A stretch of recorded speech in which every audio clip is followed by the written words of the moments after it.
Bakit ka naman mahihiya? Bakit ba nangihinayang ka sa gagastusin? Opo. Gusto ko po kasi para po sa anak ko po eh. Oh, sabi ko sa'yo ako ang gagastos. Oh. Nahihiya ka sa akin? Opo. Kay kuya po. Kay kuya? Doon sa asawa ko, bakit? Malaking tulong na po kasi yung binibigay niyo po sa akin eh. Hindi yun, Diday. Ang tulong na yan ay kusang loob namin yung binibigay sa'yo. Ha? Wala kang dapat ikahiya.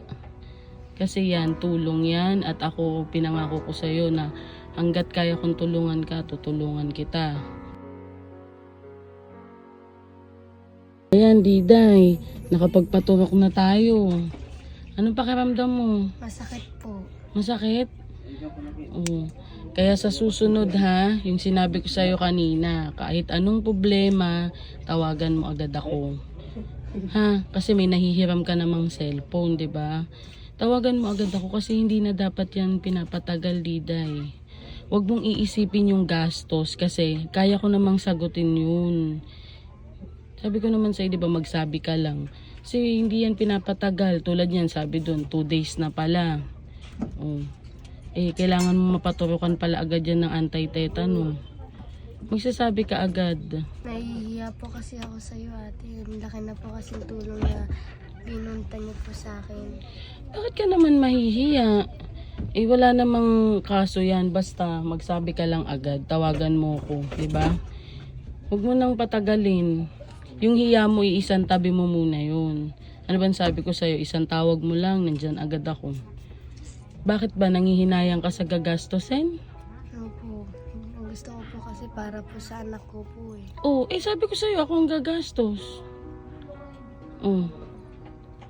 Nahihiya ka sa akin? Opo. Kay kuya po. Kay kuya? Doon sa asawa ko, bakit? Malaking tulong na po kasi yung binibigay niyo po sa akin eh. Hindi yun, Diday. Ang tulong na yan ay kusang loob namin yung binibigay sa'yo.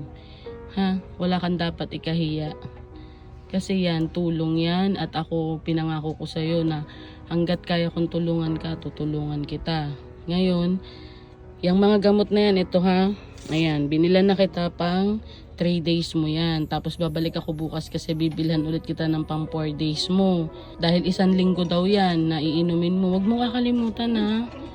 Basta inumin mo yan, Diday, sa tamang oras. Kakain ka muna, tapos iinom ka. Tapos kung may makirot, meron din diyang gamot. Kapag makirot lang, iinumin mo, ha?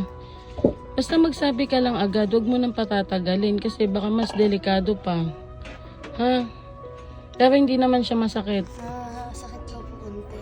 Tapos yung sa paa mo, Masakit pa rin po. masakit pa din. O, makakapagpahinga ka naman yan kasi wala nang pasok. Diba, magsasabado, maglilinggo, tas Lunes ka na ulit. Bakit ba parang malungkot ka ngayon? Nahiya po kasi ako sa inyo. Hindi po eh. Bakit ka ba nahihiya? Huwag mo na isipin yung hiya, Diday. Basta isang tawag mo lang, ha?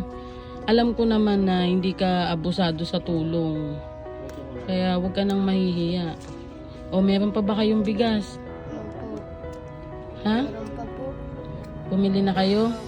Yung ulam? Meron din po.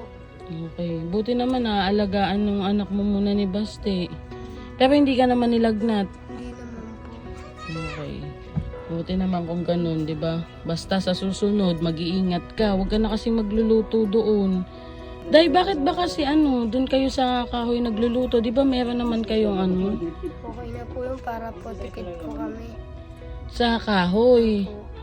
Grabe, ang tipid mo naman talaga, Diday. Sa bagay, mahal ang gasol ngayon, saka mas magandang magluto sa kahoy. Kaya lang, may mga pako. Opo.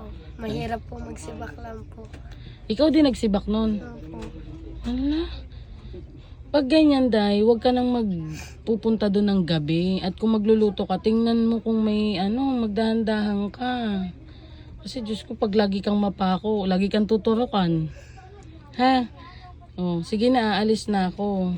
Tapos babalik ako bukas, dadaling ko yung gamot mo, ha?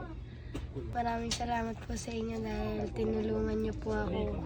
Pumunta po talaga po kayo dito para mapaturukan po ako. Wala lang yun, Diday, ha? Basta, pag kailangan mo ng tulong, pag may problema, may mahihiraman ka naman ng cellphone, tawagan mo agad ako, ha? Huwag ka nang mahihiya. Okay? Opo. O, inumin mo yung gamot mo, ha?